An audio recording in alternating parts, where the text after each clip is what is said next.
स्वामी सर्वांना श्री स्वामी समर्थ. नमस्कार, मी रोहिणी परत एकदा तुमचं स्वागत करते माझ्या या चॅनलमध्ये. 2-3 दिवस झाले सेवेचे व्हिडिओज केले होते, पण काही व्हिडिओज जे आहेत ते प्रश्न मला आले होते, म्हणून मला बऱ्याच ताईंनी विचारल्यामुळे असं तुमच्या समोर बसून पण बोलायला मला आवडतं की तुमच्याशी काही गप्पा मारूया आणि त्याचबरोबर तुमच्या प्रश्नांचं उत्तर देऊया. तर काही प्रश्न आले होते बरं का. एक ताई आहेत, म्हणजे एक नाही अशा अनेक ताई आहेत ज्यांचं काय होतं, आता ही गोष्ट आहे ना नेगेटिव्हली घेऊ नका. मी तुम्हाला असं सांगेल की ही गोष्ट नेगेटिव्हली घेऊ नका किंवा ही गोष्ट जज पण करू नका, कारण अशा गोष्टी होणं स्वाभाविक आहे आणि हे कोणाबरोबर पण होतं.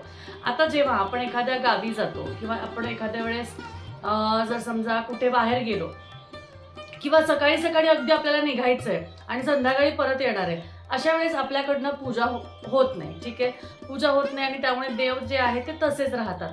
आता अशा वेळेस काय करायचं असतं ना, तर तुम्ही एक गोष्ट करू शकता.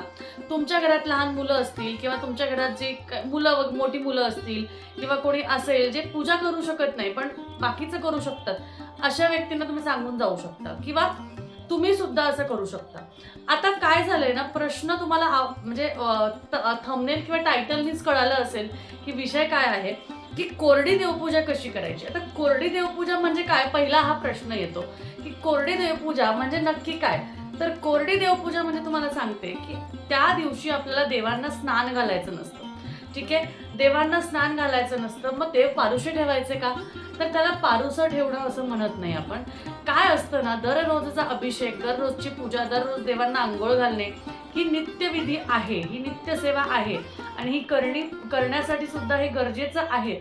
पण काही कारणांमुळे, काही गोष्टींमुळे, काही धावपळीमुळे किंवा आजकालच्या जीवनामध्ये बऱ्याच लोकांना ह्या गोष्टी रोजचं नाही म्हणते मी, पण कधीतरी या गोष्टी जमत नाही. आता जसं मी सांगितलं, आज मी पूजा केली आहे, परवा केली आहे, त्याच्या आधी केली आहे, पण एक 4-5 दिवसापूर्वी माझ्याकडूनही तसं झालेलं की मला एका कार्यक्रमाला जायचं होतं आणि त्याच्यामुळे काय झालं की मला घरातलाच कार्यक्रम असल्यामुळे किंवा जवळचा असल्यामुळे मला म्हणजे वेळ देता आला नाही. वेळ यासाठी देता आला नाही कारण मला सकाळी सकाळी निघावं लागलं होतं.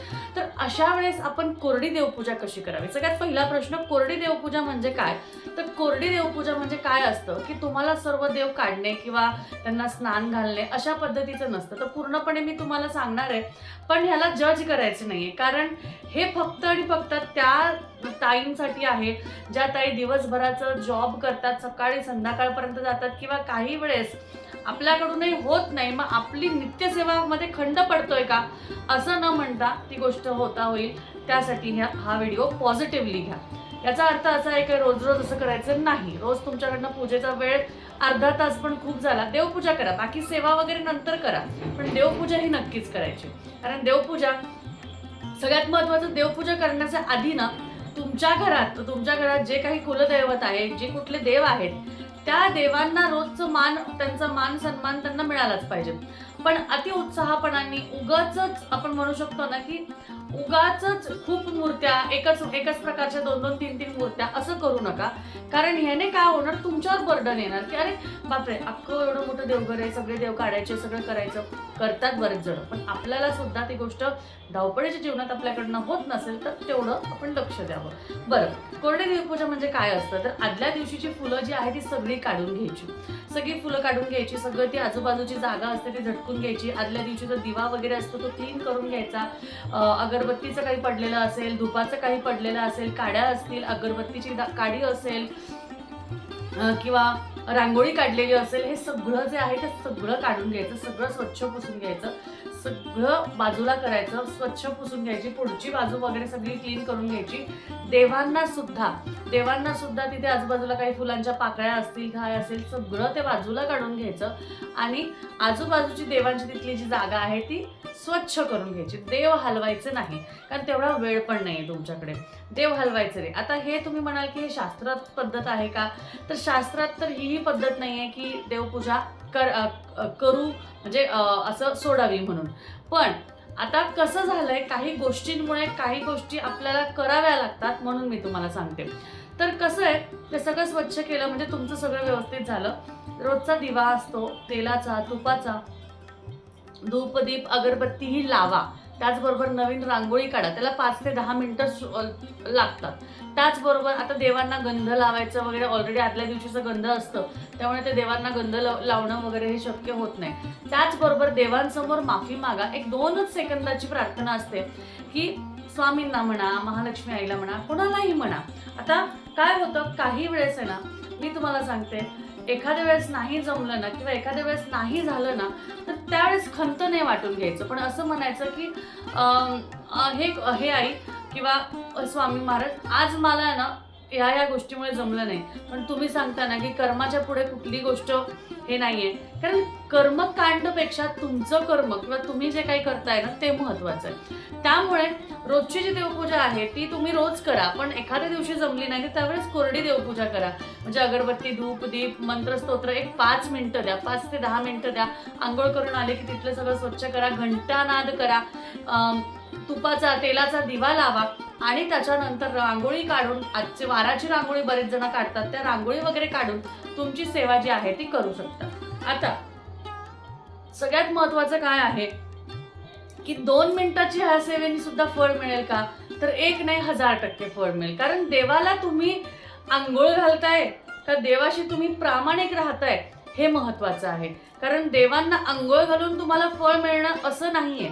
तर तुम्ही तुमचं काम सोडून दिलंय, तुम्ही एखाद्या व्यक्तीला टंगवलंय, एखाद्या व्यक्तीला तुमच्यामुळे वाट बघावी लागतेय, कोणीतरी व्यक्ती तुमच्यामुळे नाराज होतोय, ते देवाला आवडणार नाही. त्यामुळे त्यावेळेस कोरडी देवपूजा सुद्धा चालेल.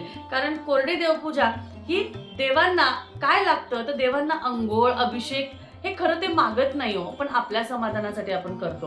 पण देवांना काय लागतं की तू माझं फक्त नामस्मरण कर, माझी फक्त आठवण ठेव आणि मी तुझ्या सोबत आहे हे लक्षात ठेवून तू पुढे चाल, तू गोष्टी कर, चांगल्या गोष्टी कर, चांगल्या गोष्टी कर, लोकांचं वाईट करू नको, लोकांना वाईट बोलू नको, लोकांची वाईट वागू नको, एवढंच कर, मला बाकी काही नकोय. म्हणजे असं खूप जणांकडनं होतं की पूजाच होत नाही. माझी एक म्हणजे मी तुम्हाला मागच्या व्हिडिओमध्ये पण एकदा सांगितलं होतं, एक माझी मैत्रीण होती, तिने तिच्या घरी, आम्ही एक मैत्रिणीच्या घरी ना गेलो, तर तिचं जे शेड्यूल आहे ना, तिचं शेड्यूल बघून आहे ना मी तिला सहज विचारलं की काय का तू रोज देवपूजा करते का, तर माझी एक मैत्रीण मला बोलली असा काय प्रश्न विचारतेस. म्हणलं हो, का नाही विचारणार, का तर तिचं शेड्यूलच एवढं पक्क आहे, ती शेड्यूलच इतकं तिचं पॅक आहे की तिला वेळच नाही आहे. मग ती काय बोलली मला की हो मी करते, मी सकाळी लवकर उठून करते. कारण तिला कसं मूलबाळ वगैरे काही नव्हतं किंवा तेव्हा नेमकंच म्हणजे लग्न नवीनच झालेलं, त्यामुळे तिला वेळ भेटत होता. त्यामुळे कसं आहे की त्यावेळेस तिने जसं मला सांगितलं. पण मला ती म्हणली तू असं काय विचारलं का, तिला म्हणलं अगं का असं का विचारलं का, आता अजून एक माझी मैत्रीण आहे, ती तिचं म्हणजे लग्नही झालेलं आहे, मूलबाळ आहे, सगळं आहे, घर संसार आहे, पण त्यातूनही स्वयंपाक हे ते बरे कामाला मेड असेल काय असेल तरी सुद्धा काही जणांना आहे ना, त्यामुळे त्या गोष्टीतून म्हणजे त्या आता कसं असतं, जॉब असतो, वेळेत जायचं, वेळेत यायचं, वेळेत करायचं, त्याच्यासाठी बाकी नवऱ्याचं करायचं, मुलांचं करायचं, सगळ्यांचं करायचं, अशा वेळेस आहे ना ती गोष्ट जमत नाही. आणि मग काय म्हणतो की देवा तू फक्त माझ्या साथ राहा, माझ्या बरोबर राहा, मला आहे ना मनातून तुझी पूजा करायची आहे, मला मानस पूजा करायची आहे, तू माझ्या बरोबर राहा, मी आल्यावर तुझं करते. अशा पद्धतीने त्या गोष्टी असतात. म्हणून तुम्हाला सांगते की फक्त देवांना पाण्यातून काढलं आणि ठेवलं म्हणजे देवपूजा नाही, तर कोरडी देवपूजा सुद्धा तुमची 100 नाही 1000% तेवढंच फळ देणार आहे. कारण तुम्ही देवांचं नामस्मरण करताय, तुम्ही देवांची म्हणजे आठवण ठेवताय, तुम्ही ते तुमच्या वास्तूमध्ये आहेत, त्यांचं वास्तव्य आहेत आणि ती शक्ती तुमच्या घरात आहे हे तुम्ही लक्षात ठेवताय. म्हणून देव तुमच्याबरोबर तुमच्या सगळ्या गोष्टीसाठी तयार असतो. कारण सगळ्यात महत्त्वाचं काय आहे, तर देवाला फक्त स्नान घालणे, अभिषेक करणे, काही वाहने हे गरजेचं नाही आहे, तर तुमचं मन किती स्वच्छ आहे, तुमची भावना किती स्वच्छ आहे, तुमची इच्छा किती छान आहे हे महत्त्वाचं आहे. आणि जसं आपण म्हणतो प्रारब्ध आपले काय आहे, भोग आपले काय आहे, त्यानुसार आपण वागत असतो. त्याचबरोबर देव आपल्याला सांगत असतो की काय म्हणतात की परमार्थापेक्षा आधी प्रपंचावर लक्ष ठेवावं, कारण ते गरज आहे आणि त्यानंतर आपण परमार्थ करू शकतो. आणि नक्कीच देव आपल्याला तेवढी बुद्धी देतोच की प्रपंचासोबत परमार्थही आपल्याला साधता येतो. म्हणून कधी असं काही नाहीये की आज मला देवपूजा करते आली नाही आणि मी कोरडी देवपूजा जर का केली तर चालेल का?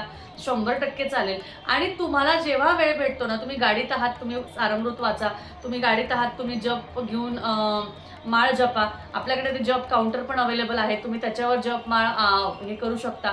बसल्या बसल्या कुठेही करत, कुठेही बसल्या बसल्या, गाडीत बसलाय, रेल्वेमध्ये आहे, बसमध्ये आहे, कुठेही बसून तुम्ही जप करू शकता. जप जरी केला ना तरी खूप चांगलं आहे. ठीक आहे. तर आता यासाठी मला नाही वाटत की काही प्रश्न असतील, आणि जरी तुम्हाला काही वाटत असेल तर प्रश्न खाली विचारू शकता. चॅनलला सबस्क्राईब करा, कारण अजून बरेच प्रश्न असतात ताईंचे. पण एकच सांगेल, तुम्ही काही प्रश्न विचारा नका विचारू, पण माझी एक विनंती राहील तुमच्याकडे की कमेंटमध्ये श्री स्वामी समर्थ लिहायला विसरू नका. माझं फक्त मत आहे की स्वामींचं नामस्मरण करणं गरजेचं आहे.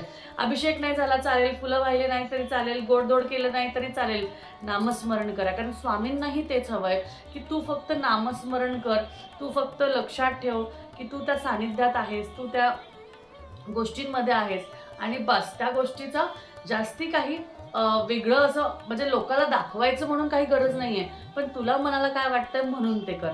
त्यामुळे कमेंटमध्ये सुद्धा श्री स्वामी समर्थ लिहिल्याशिवाय कोणीही जायचं नाही, कोणीही जायचं नाही. मी तुम्हाला शपथ घालते, कोणी जायचं नाही. श्री स्वामी समर्थ कमेंटमध्ये लिहायचं आणि मगच पुढे जायचं. ठीक आहे. चला भेटूया परत अशाच एका छानशा व्हिडिओमध्ये. तोपर्यंत काळजी घ्या, आणि त्याचबरोबर येत्या स्वामींच्या प्रकट दिनाची तयारी तुमची काय चालू आहे हे सुद्धा मला कमेंटमध्ये समजू द्या. भेटूया परत. श्री स्वामी समर्थ.